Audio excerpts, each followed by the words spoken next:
Yun. Ayun muna kayo. Okay na kayo. Ngayong araw po nyo ay magpa-file tayo ng libel at cyber libel cases laban kay Harry Roque, ilang reporters ng SMNI at yung vlogger na si Mana, ilang pro-Duterte vloggers at trolls, no? At ito ang ating pushback dun sa kanilang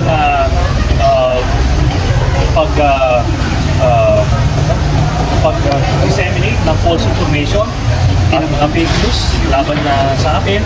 At kaya ngayon nakita natin itong panahon na to ay makakakuha na tayo ng justisya. Hindi natin ito inaasahan ng panahon ni Duterte, kaya ngayon natin naisipan ng file ito. So ano po yung laman? Ano po yung mga paratang?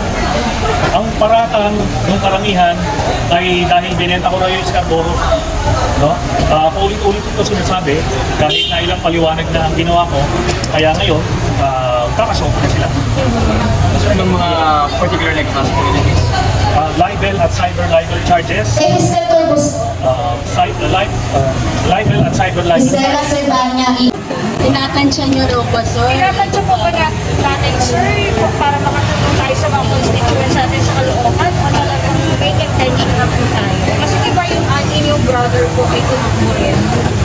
Sabi ko nga, hindi yan napapanood sa butong ito. Basta ngayon nandito ako para mag-file ng libel at cyber libel charges laban kay Harry Roque, ilang reporters ng SMNI, sa vlogger na si Banat Bay, ilang pro-Duterte vloggers at trolls dahil sa kanilang mga continuous na pagkalat ng fake news at libelous statements laban sa akin. So, yun po ang gagawin natin Bakit ngayon. kailan po kayo nag-file?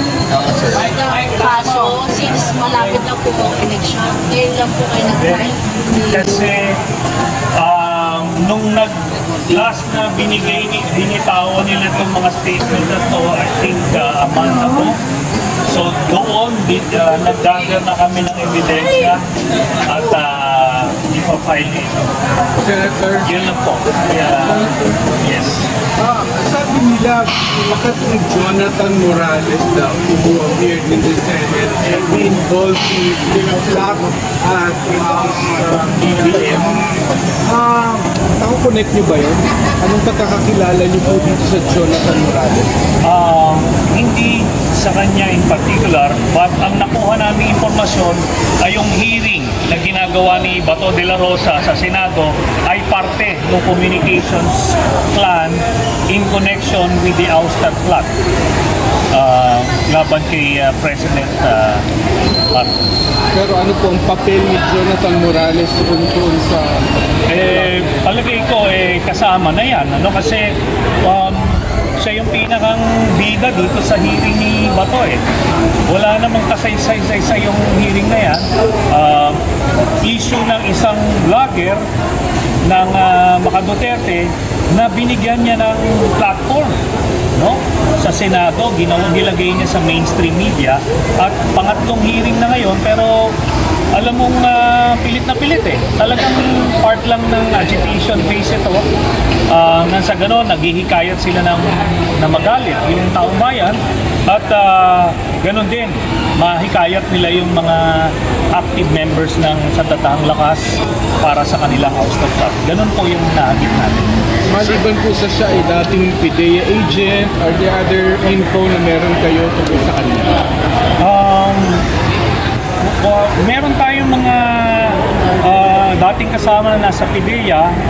Wala namang remarkable about this person, pero ang nakikita natin highly suspicious dito sa galaw nito ni Jonathan Morales is bakit hindi mo masabi kung sino yung confidential informant mo? Yun lang yun. Kahit sabihin niyang mag-request siya na executive session, sabihin niya, na sa ganun, malaman kung sino talaga ang source niya doon sa kanyang planong operation laban kay President Marcos. Hindi niya masabi. That's impossible. No? Yun. Sir, is it also good to know na kung sino yung sinasabing naghuhulog ng barya dun sa group box? Yun na nga. And may mga ilang instances na nakikita itong Jonathan Morales na kasama si Duterte mismo. Highly suspicious yun. Kasi kung neutral informant o resource person, dapat hindi ganyan. Hindi ka nakikita sa mga ganyang political activities na madudumisan yung intention mo. Sir, hindi ba medyo ironic yung yung Scarborough Shoal, yung pagbenta, yun yung ina-accuse sa inyo. Pero at the same time, yung sinasabi yung gentleman's agreement. Hindi ba medyo ironic po yun? Yun na nga po, no? Dito makikita na kung ano yung binibintang nila sa atin, na ito yung basis ng aking mga libel and libel charges, yun pala sila ang gumagawa. Sila pala yung nagkompromiso nitong interest ng ating bansa dyan sa West Philippines. Pero sir, may info ba kayo kung talaga nagkaroon ng gentleman's agreement? I think foregone conclusion na yan kasi nag-umamin na yung Duterte camp at umamin din yung China at nagsalita na rin si President Marcos na he believes that secret agreement indeed exists at kaya nga kailangan na imbestigahan yan para malaman ng taong bayan kung ano ang kinompromiso ng Duterte administration dito sa ating bansa. Sir, para pa siyang conspiracy theory para sa inyo na kayo yung dinudundong where in fact, iba naman ang gumawa.